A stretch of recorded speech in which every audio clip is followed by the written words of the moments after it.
What's up, bitches? Let's talk about crime.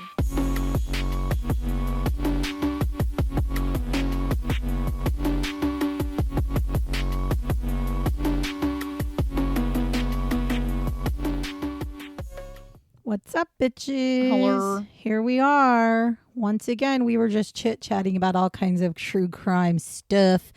And it's very... Not obviously on the podcast. No, we were talking about it before I'm like, that would have been like a first 20-minute intro. Yeah, no, we took a hot minute. So we're saving you. Normally we talk a lot about a lot of stuff, but I am going to bring up one true crime thing that is going on currently right we talked now. about a couple, so I'm curious which one it is. Right now, for those of you who are not paying attention in the true crime world, there is a kid who is on trial. His name is Carmelo Anthony. He is on trial for stabbing and killing Austin Metcalf a couple of years ago at a track meet. And so his trial has started just recently, and it's going to be, I'm very interested. It's in Texas, and he is being charged with first-degree murder. Now here, at first I was like, oh, well, because I live in the state of Washington, and first-degree murder in Washington has to be premeditated. And so I was like, well, that's a stupid charge because it's really hard to prove premeditation. But then I saw that in Texas, premeditation is not part of their first-degree murder charge. Instead, there has to be intentional, that you had to have the intent to harm somebody that led to death. By that standard, that is what it is. I'm actually not opposed to that. So here's the thing. This is all I'm going to say on the subject because it's a very divided, heated subject. And it is also, there is some very big racial tensions because Austin Metcalf was a white kid. Anthony Carmelo is a black kid. And Anthony Carmelo is the one who killed Austin Metcalf. And so it is very much turned in. It's very reminiscent. I've seen it compared to O.J. Simpson trial. That's exactly how I feel right now because it's very divided. I'm going to say this much. Do I think he deserves to be in jail? Yes, I do. I see a lot of people claiming that he used self-defense. Now, here's the thing. Self-defense is something that I do believe. I do believe that you should be able to defend yourself. But you got it. There's a line. There's a line that is drawn. So when you are talking about self-defense where you take somebody's life, you have to be in fear for your life. And in reality, the person that you killed, in my mind, needs to have something that would have kind of been like a weapon that would make you feel like you were going to be harmed to death. In this scenario, it was at a school track meet. There was from what I can see and what I've heard, there was some arguing and then there was some pushing involved and then somebody was stabbed to death. That is not self-defense. Because you know what? When I was in school, fights happen. Fights happen. They do, especially at school events. That does happen a lot. And so we had a shit ton of fights in high school. But you don't get to pull a knife and stab somebody because you are going to get into an physical altercation. That is not necessarily life ending. So I do not think that he needs to be in jail for, the rest of his life. That's not what I think. But I do think jail time needs to be given because if we don't punish Carmelo Anthony for killing somebody, where does that line get drawn? And then you got to think about it this way. If he does not get charged and put into jail for this, so that then opens up a whole can of worms that high school students are now allowed to go to school functions with weapons and pick a fight and then kill the person they're fighting with over whatever they're fighting over. That is a real crazy scenario. And I just can't buy the self-defense thing, especially because I don't know if this is true or not, but I've heard that there is video of the altercation. It's real grainy. It's real grainy. And it's from like across the stadium. You really can't see it. Because they were saying in the video, you can tell that there was no actual true self-defense or some shit like that. So I don't know much about this case. I'll be honest with you. There's not a true self-defense because there was no weapon used other than the one that was used to murder. Right. So he didn't have any wounds and he had no wounds when he was arrested. I'm sure some people would be like, well, I can tell you right now, if it's your life can't be right. And to be fair, I don't care who started it. That's one of the things I keep seeing is people saying, yeah, well, Austin started it. I don't care. I don't care. You know how many people I know that started it and they didn't fucking die. The way that I fucked up in the fists. That's what I was just going to say. The way that I feel about it is, okay, so Austin might have started it. So why didn't Carmelo Anthony punch him in his face? That's really what the expectation would have been. Okay, well, also, I don't know. That's what I'm saying. This is the more lame answer, but y'all are at a school function. Go find a fucking adult. So if it's really that bad. But that has been something that has been brought up, and I'm going to be honest with you. I was in high school once too, and I never would have ran to a teacher. But I'm not saying that would be. I would have I'm not saying never. People would. I'm just saying. No, I would have never ran to a teacher. I would have fought. I don't give a shit, but I would not. You'd have stabbed somebody? No, I wouldn't have. So that's the thing. The other thing is I'm going to say something that nobody's talking about, but I actually have personal experience with this, and so I want to make this very well known, and I want people to understand. Austin Metcalf and Carmelo Anthony, not only were they track stars, they were football stars. And my son was a football player, and my son also did track. And one of the things that my son continued to tell me throughout his whole entire high school years was, I like football, but I hate playing football for the school. And when I asked him why, he said, because we are taught that the people we are going against are our enemies. We are going to obliterate them on the field. And even after the game, we are not supposed to be friendly with them. Well, first of all, that's football in general, but also just a little background. The school that we went to was like a top, like for where that's we live. That's what it sounds like these schools were too. That's what I'm trying to explain too. No, like, 'cause that's there's right. some smaller, like small town schools that like probably still have that mentality, but not nearly They all as do. severe as no, they all do. our They all do, because high we school. saw it in rugby as well. I saw it in rugby as well. I saw football teams come and play rugby and did exactly the same thing. So they are taught that we don't fraternize with the enemy, basically. And my son would say, but yet when he was doing track, because track, he was doing throwing sports in track, he said, I loved it because the kids that were our ultimate rivals during football, I actually sat on the sidelines at the shot put and during discus and just sat there and bullshitted with them. And they were super nice kids. But he even told me that they had talked multiple times about how they all liked doing track better because it was okay for them to be friendly. So I want people to understand that these two kids already had a rivalry because they're football stars. They were football stars. And football puts this really negative grain of vibe. And I don't hate football, but I'm not kidding. I have watched too many kids throughout football career for my son who started playing football at the age of 4th grade. And I watched them despise other teams to the point where when the game was over, they couldn't let it go. I did not see that in any of the track sports, but I did see that from some of the football players that my son played football with. They refused to be friendly to anybody from the schools that were the high rivals because they're our rivals always.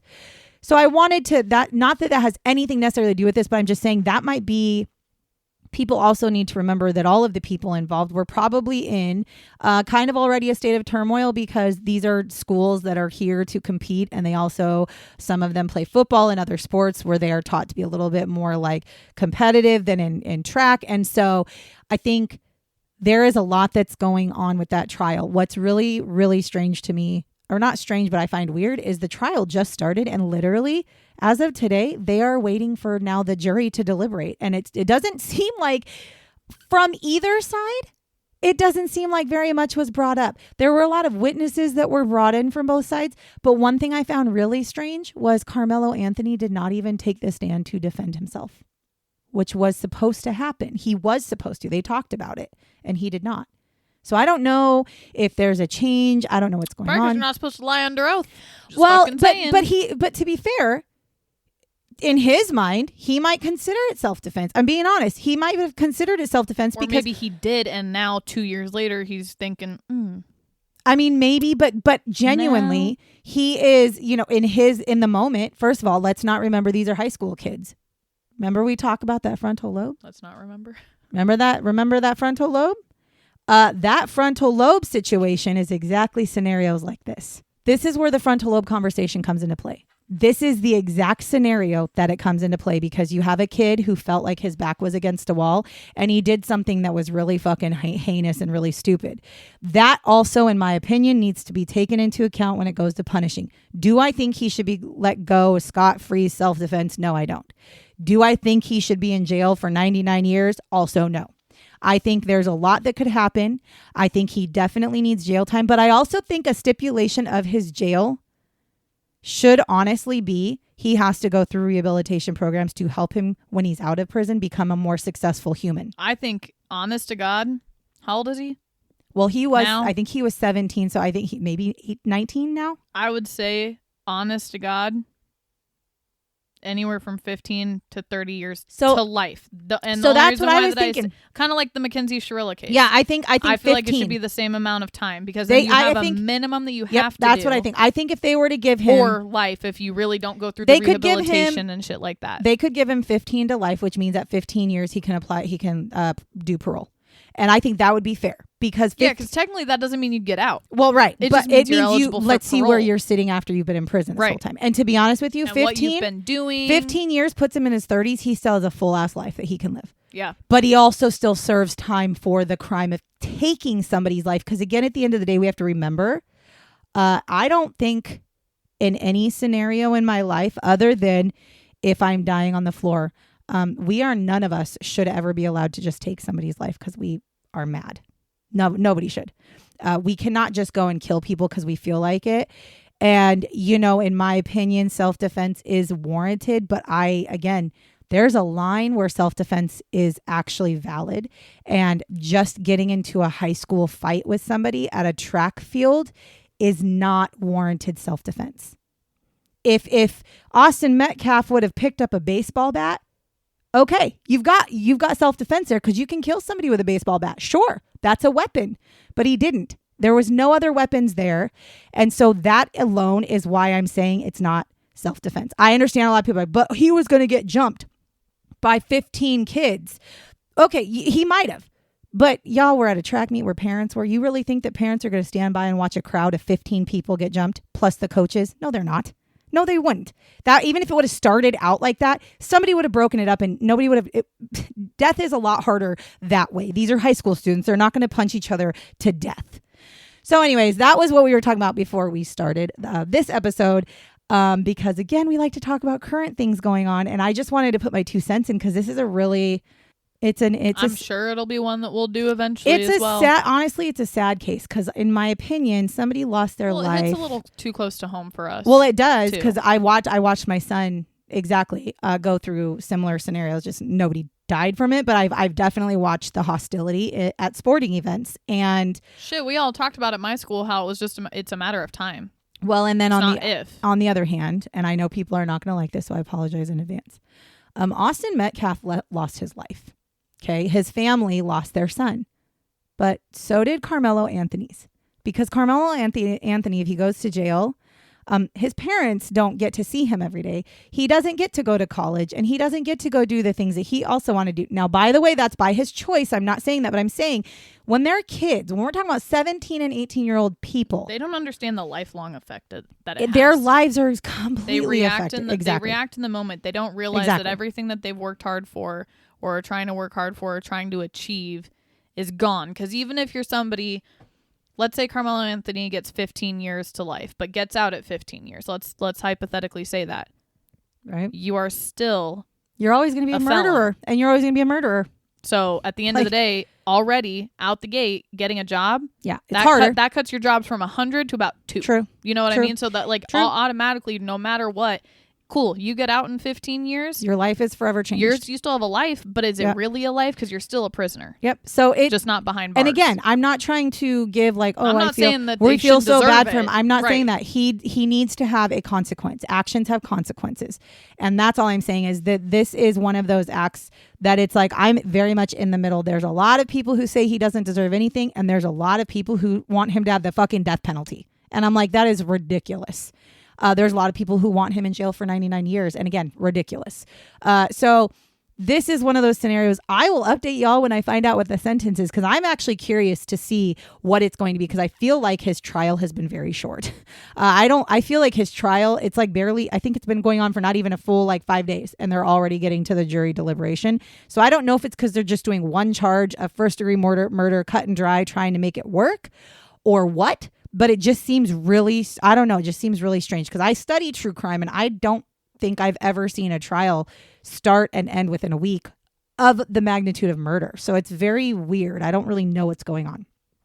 But anyways, that took up a whole shit ton of time and I apologize. But so we're going to get to what we actually are talking about.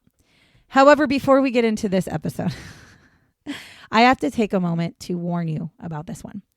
This episode has to do with domestic abuse, and it actually can be really hard to listen to. It was hard to research. So if you do not want to listen to an episode that has to do with domestic violence, no problem. Skip it. We will catch you next week with, by the way, a spooky episode is what it's going to be next week. So for those of you that are sticking with us, thank you for being here and thanks for listening. So what are we talking about? So we're talking about October of 1998 in New York. Jill Cahill is brutally murdered and her husband, Jeff Cahill, is held responsible. So a little background. Jill was described as a free spirit. When she was a young girl, she did not necessarily conform to the rules of society, but she was a good girl. It just means she didn't do what society expected girls to do. She kind of, what would you call, I'm trying to think she kind of forged her own path. She did not do what everybody else did, which is great. And she didn't do bad things. She just was like, she was a good girl, but she was like, yeah, I'm not doing that. It kind of reminds me of like the women in the early like 20s and 30s when they didn't want women wearing dresses, but there were those ones that were like, fuck the dresses, I'm wearing pants. Like, it's not a bad thing. She just went her own path. Now, she just wanted to live her life the way that she wanted to live her life. Independent woman. Okay. Now, she did get married at one time, but honestly, it did not really work out for whatever reason, which is okay. It's okay. Nobody has to be married. And you know what? If you get married and it doesn't work out, that's also okay. Not every marriage has to end in a horrific thing, and not every marriage has to end in a crazy fight. It might just be, oh, we are not wanting to be married anymore. It's fine. Now, she was basically content being single and living up her life. She had all the single ladies vibes, right? Like, she's like genuinely out there living her life with her friends.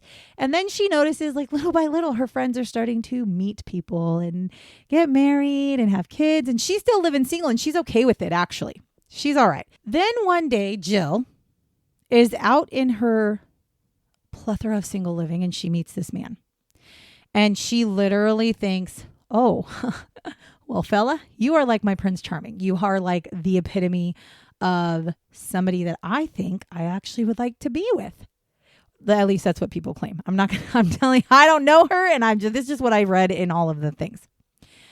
Now, during the beginning of their relationship, it is noticed that Jeff's mother is like really overbearing on their relationship and specifically over her son. All of her kids. Been there, done that. No. Yeah. Sierra has. Yeah. I was like, not like that, but no, I know how that is. I actually thought about that when I was doing this. I'm not even kidding you. So she kind of held a little, wand over her grown children to the point where she basically pushed them to do what she wanted, and she also required that they attended church as full-grown adults. Like, her full-grown-ass children were required to go to church, like every day. Now, I personally have grown children. I have 2. I was also raised Catholic, and my parents, once we moved on with our lives, they never told us we had to attend church, ever. I would never tell my children they had to attend church. As an adult, I actually do have my own religious beliefs, which are not necessarily the ones that I grew up with, but I would never force those on my children to feel the same way as me. They are full grown ass adults. If they want to go to church, they will. Okay, period. It's like having an opinion. Exactly. It's like having an asshole. Everybody's got one. Yeah. Okay, so anyway, I just want to make that very well known, because when I saw that, I was like, ma'am, like, pump the fucking brakes. Yeah. However, none of this really matters, because as far as Jill is concerned at this point, she is in a relationship with Jeff and Jeff only, not his family. Now, a few months into the relationship, Jill becomes pregnant. And Jeff and Jill decide, I kind of sound like Jack and Jill. Kind of, as I see what I said, I was like, went up the hill. No, it's not. This is not a funny story. Well, wait, it's not a funny story. Jeff and Jill. They decide that they're going to get married because she's pregnant. As one would. Well, I feel like that's a Catholic thing, because when being you're in a religious family, I do feel like when you are part of the Catholic religion, if you get pregnant, the expectation is, oh, well, you better get married. Now, by the way, that's how we feel, but his mother is completely against this. She doesn't want them. She doesn't want them to get married. I'm secretly thinking that his mother just hated her and didn't really give two shits about her and was hoping that she'd she knew that her son was a piece of shit. There is that too. I do believe that wholeheartedly. Now in 1988, mother knows best. Oh, and she does. We'll get there. Now in 1988, Jill gives birth to a son, and 2 years later, she gives birth to a daughter. So now they're married. They now have 2 children. And Jill actually loved being a mother. She was in love with her children. She loved doing things with them. She eventually is given the news that it is recommended that she does not have any more children. And this was actually really hard for her because she really liked having kids and she really liked being a mom. But at that point, she was like, okay, I'm not going to have any more kids. And basically, she turned her life into, I'm going to live for my children. Genuinely, most good parents, I'm saying what I'm saying, you live your life for your children. I live my life for my children. Don't mean that I'm going to give I would give my life for my children. We all know that. I've stated this before. But what I mean by that is that when I make decisions in my life, I want to make sure it's going to affect my children in a good way, not a bad way. If I'm going to go out and party my ass off, I'm not going to get in the car drunk and drive because if I die, my kids have no parents, right? Like that's what I mean by you live your life for your children. You're not necessarily giving up everything to do stuff for your kids, but when you look for a job, you take into account like, how is this going to affect my kids? Hence the reason why my husband and I have never moved away from our home until now when my kids are adults, because my husband always said, is this going to be beneficial to the kids if I take this job, which will move us away? And the answer was always no. So now when our kids are adults, it's different. So that's what I mean by live your kids for your life. Live your life for your kids. It's even adulthood. I mean, my boyfriend was just telling me, and it reminds me of other people that I know, but my boyfriend was just telling me that he knows of somebody who his parents, not his, but his buddy's parents would get mad and jealous at him because he was more successful and made more money. And instead of being like, holy shit, that's awesome, or even being like, hey, I am jealous, but your kid should never know that, even if you are jealous. But it was like they were very obviously jealous and made it very like, what kind of an asshole? Kind of degraded them. What kind of an asshole parent? Exactly. You don't do shit like we were just talking about that, and we're like, no, you should always want your best for your children. So my husband and I have had multiple conversations, and we say every day, one, we're very proud of both of our kids. They've turned out to be fabulous humans. But all we ever want for our kids is to do better than us. If my kids were to come out of the woodworks one day and be like, I'm a millionaire, I'd be like, fuck yes. Not for my own gain, but fuck yes, you did it. I said if my kids ever do that, I'm going to be like, just remember who your mom is. See, I just don't. To me, I want nothing but the best. Right. And I want my kids to be successful. Now, again, hear me. My kids need to be successful, and that does not mean money-wise. Success to me is when you are a full functioning adult in society and you're happy. I don't care how you get there. That's been my goal. Still working on that, Mom. No, you are. I mean, both you guys are. I don't even know. I always get compliments. Oh my God, your kids are so great. And I genuinely look at people like, I don't know. Like, it's not me. Yeah, I raised you guys. Yeah, but especially y'all were born like fabulous. Well, I don't know. Especially when people find out that when you had me, you were 19. Yeah. Not married to dad at the time. Yeah, like, people they but get fucking shocked. It's just crazy. I don't know. I had boundaries and rules and like I don't know. I just thought it was normal. No, but she scared apparently us. Not. I did. That's true. So anyways, yeah. So what kind of parents do that? I don't fucking know because shitty ones. Jill was doing parenting right. Let's just put it that way. Jill and Jeff continue to live their life. They move on. Jeff at this time is a self-employed handyman. Wow. Ting, ting. And Jill becomes a master gardener, like so much so that she eventually becomes a highly sought out landscaper. At times, she even had to turn away jobs because she did not have time for them all. Like she started out as gardening and then she was like really good at it and people started noticing and they would hire her. So she started making a shit ton of money by doing people landscaper. Actually do. Yeah, for real. Now, as their life continues, the true colors of Jeff start to be revealed. He becomes extremely abusive. She is also, at the time, the main breadwinner. And so she was the one who also, so normally when you have one parent being the main breadwinner, the other parent does what? Stay at home mommy or daddy. Take care of the kids. No. No. Jill did both. And Jeff sat his Yeah, fat it's rare, ass. but that shit happens all the fucking time. Jeff sat his handyman ass at home and didn't pretty much do shit. Pretty much nothing at all. Nothing at all other than beat the shit out of Jill. That's literally what he did. So finally, Jill gets to a point where she ends up deciding she's done. She's not doing this. She's leaving this marriage. It's abusive. She's done with it. She's struggling with it, but she's fucking going to do it. She, along with the support of her friends and family, decide, yep, let's file for divorce. I would like to file for divorce. She also knew when she had made that decision that it would be really scary because she knew that he was physically abusive, and she was trying to find the best way to tell him and limit the impact it would have on her children. Because if you're going to say you're going to leave your husband, then he's going to get crazy. Now it's going to impact your kids. So she was trying to find the best way that she could do this. So she does end up deciding officially, I'm going to file for divorce. She goes and talks to Jeff, tells him that she's going to file for divorce. And Jeff basically tells her that he is going to change. He's going to, all the promises. I'm going to change. I'm not going to do this. Yeah. She stood strong. She stood strong. However, before she was able to actually file for divorce, so on April 21st, 1998, Jeff takes an aluminum baseball bat and viciously beats Jill. He hits her over and over and over in the shoulder, the neck, the back, the head. And as she laid on the ground of their home, bleeding and hurt, it would be hours before she gets any help.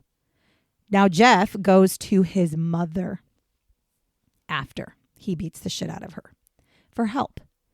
Calls his mother, asks her, what do I do? She calls the family physician to the house. And now it is believed, by the way, that they did this to try to save Jeff from having to answer to the police as to why his wife was on the ground beat to shit. However, the physician shows up to the home and walks in the door and says, what the fuck? You need to call 911 now. Jill somehow survives this attack. And by the way, during this time, her 2 children were home. And they did come out of their bedrooms.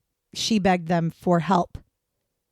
And they were told to go back in their rooms and were terrified, obviously, of their father. Well, I love you, but if Dad were to ever be beaten, especially young. They're little. If I were to walk out the room, first of all, if I was younger, were to walk out the room and you were to be begging for my help and I see my dad beating the shit out of you. What are you going to do? At a certain age, I'd step in. But they're young. At young age, I'd fucking be terrified and be like, sorry, Mom. Like, I'm scared. So she does, like I said, she survives the attack because she's a fucking fighter. She's a fucking fighter. Now, it is found out that she had been hit at least 4 times in the head. Her eye socket was fractured. One of her arms was broken. She also underwent surgery to remove a blood clot from her brain. Now, Jill spends about the next 6 months in and out of a coma in the hospital. And all this time, basically, she's in the hospital trying to recover from the attack, but she is alive. Now, during this time, her children are now moved in with Jill's parents. Thank God for that. Thank God. And Jeff is questioned by the police after the assault. Now, he tells the police, well, she started the argument and she tried to attack me with a knife. And he said, I only did this because I was trying to protect myself. However, later on, he does actually end up admitting that he cut himself with a knife to make it look like she had attacked him. And Jeff is charged with assault. I don't know why the fuck he wasn't charged with attempted murder. I was just going to say. However, he is set free on a $100,000 bail.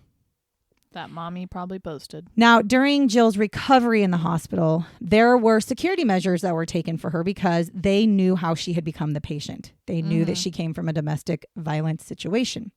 They also had posted pictures of Jeff in the security stations and the nurse stations, basically to make sure that he does not come into this hospital. Right. He gets no access to her. So Jeff decides he's going to take his time while he's out on bail to study and watch the movements of the hospital staff. So on fucking psycho. In October of 1998, Jeff puts on a wig, a janitorial uniform, gets a fake ID card, and he makes his way onto the floor that Jill is on. He then enters Jill's room, stands over her, and pours cyanide in her mouth. A nurse notices that, I can only assume probably from the nursing station, that she was struggling to breathe. So the nurse goes into the room and realizes there's a weird smell coming out of her room. Some of the reports had noted that she also saw a man run out of her room, but not all of the reports had said that. She dies October 28th, 1998. So he went back and finished the job. Now, see, that shit gave me chills from like my fucking head to my toe because I hate him so much. Not too long after her death, Jeff is arrested and he is charged with murdering Jill. And he ends up being found guilty of the murder of Jill. And he is sentenced to death. Now, in 2003, a court appeals ruled that, well, he could not get death because he could not have been convicted of first-degree murder because first-degree murder requires that he had to commit the murder while also intending a second crime. So for the state of New York, their first-degree murder terms are that you have to commit the murder while also intending a second crime. Bullshit. So for instance, one of the thing would be you kill somebody and then steal from them. That's fucking right. stupid. That's their version of first-degree murder. Now I like ours better. Fuck. Yeah, because he would have gotten first-degree murder here because it's premeditated, right? Exactly. Well, First of all, in Washington, maybe I'm stupid, but I feel like that extreme, I do feel like in Washington, he may have gotten attempted murder. Well, I don't know why he was never in the first instead of place. fucking assault. I agree because she almost assault died. would be like if you fucking gave him a black eye, broke a tooth, not fucking in and out of the hospital in a coma, 100%. in and out for 6 months. Like, no, fuck that. 100%. So prosecutors... I'm carrying a knife on me at all times now, and then if a guy tries to attack me, I'm just going to stab him in the nuts, because I swear. So prosecutors did try to argue that there was a second crime committed when he murdered her. So what they had said was that, okay, first of all, that's what their argument was. In the end, they ruled that he only committed one crime, which was murder, even though he actually broke into the hospital, which is trespassing. So first of all, he trespassed in the hospital. He was not allowed in the hospital, so he's trespassed. That's a crime. Fake ID. Mm-hmm. He falsely identified himself as a janitor who worked for the hospital. That's also a crime. So there was many crimes they could have added into this. They chose not to. Okay, so that's where it landed. His sentence was overturned to 25 years to life for second-degree murder. So they dropped it down to second-degree murder, gave him 25 years to life, which means he has to be in jail for at least 25 years, and then he can potentially get out of jail. Did it say with the possibility of parole? It's going to be with the possibility of parole. Fucking stupid.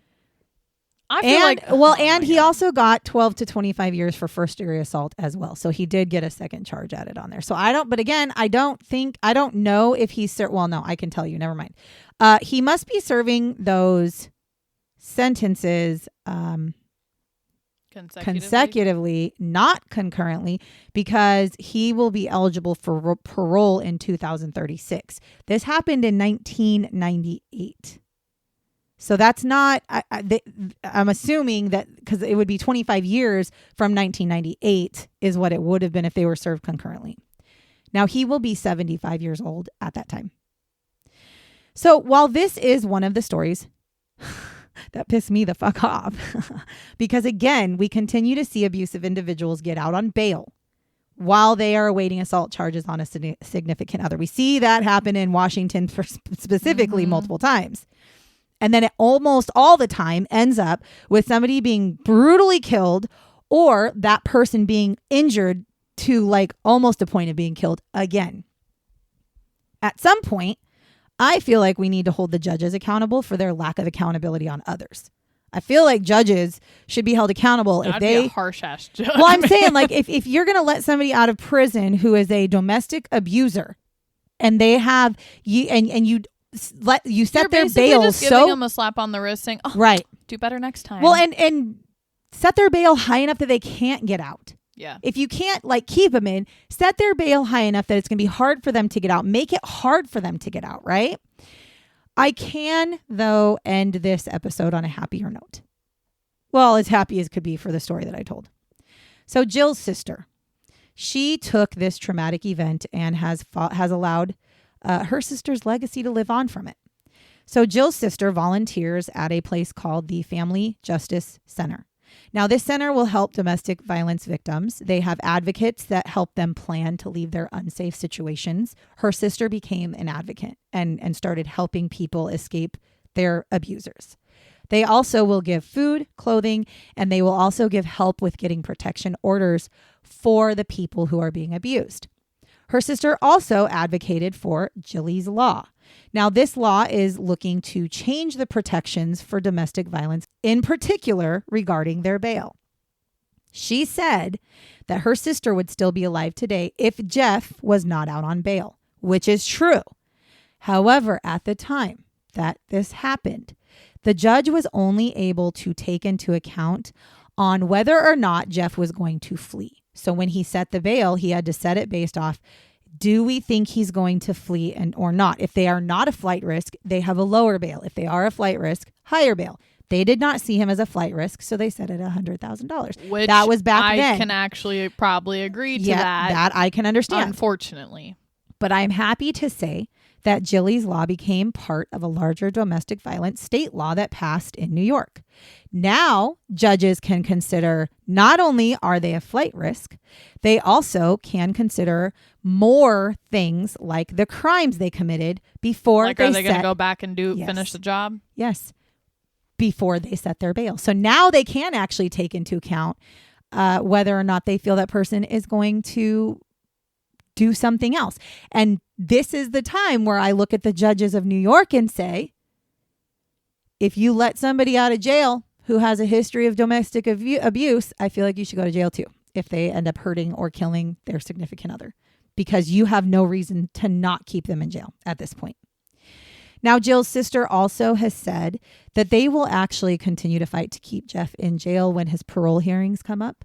She said that herself, her husband, her family members, whatever, they will drag themselves, even if they're old and decrepit, to keep him in jail.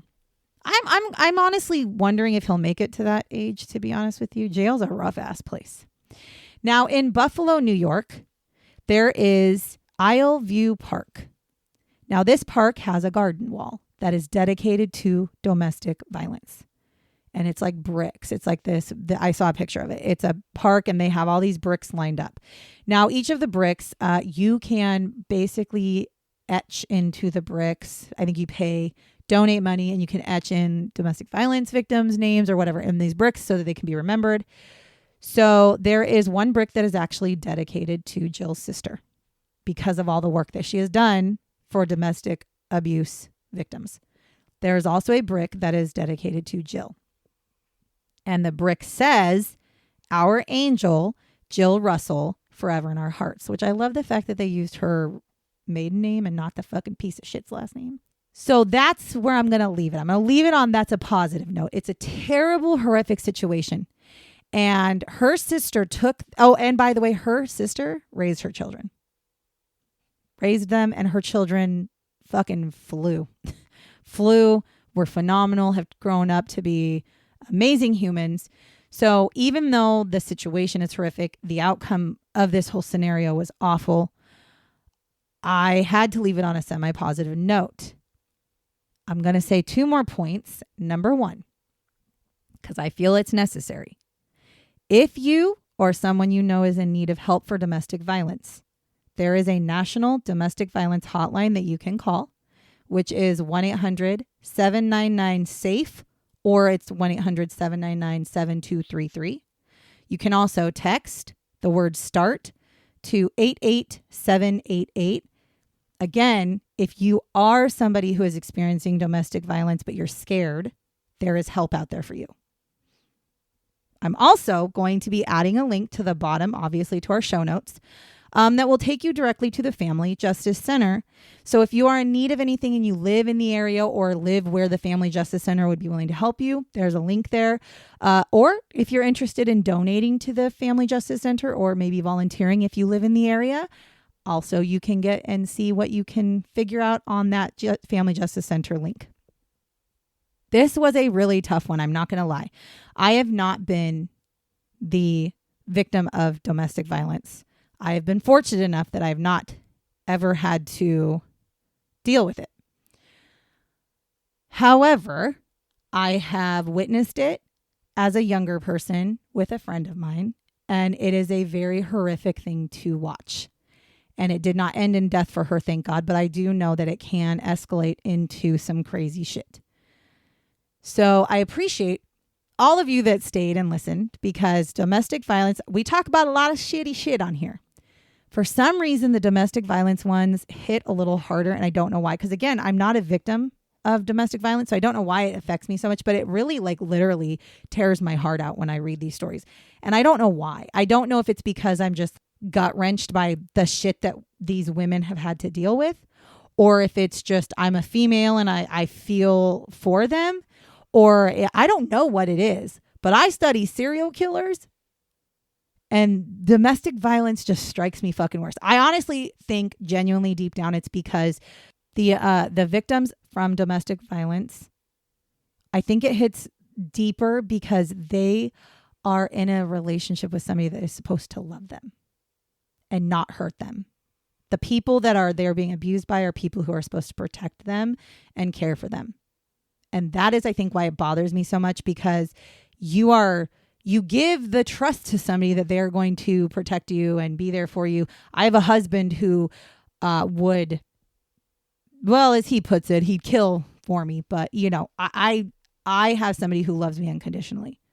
That's what you're supposed to have in your partner. And when you have somebody that does the kind of shit that Jeff did, it's harder for me to take that in and even try to rationalize it, because I can't rationalize it.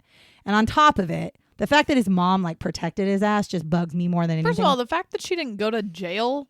I know, right? That's what I'm saying. Wouldn't she be considered an accomplice? I'm saying, I think that family maybe had money, because that's my thing is I'm going to tell you as a mom to a son, if my son ever, first of all, he's never going to be in a relationship, but if he was, and then he came to me and he said, I beat the shit out of my wife with a baseball bat. She's lying on the floor dying. I don't really know what to do.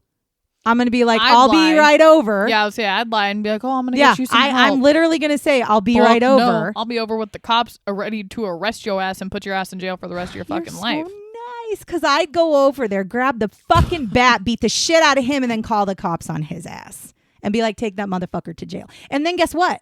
When they set his bail at $100,000, find a sugar mama, bitch, because I'm not getting you out. Like, goodbye. My son is dead to me that day.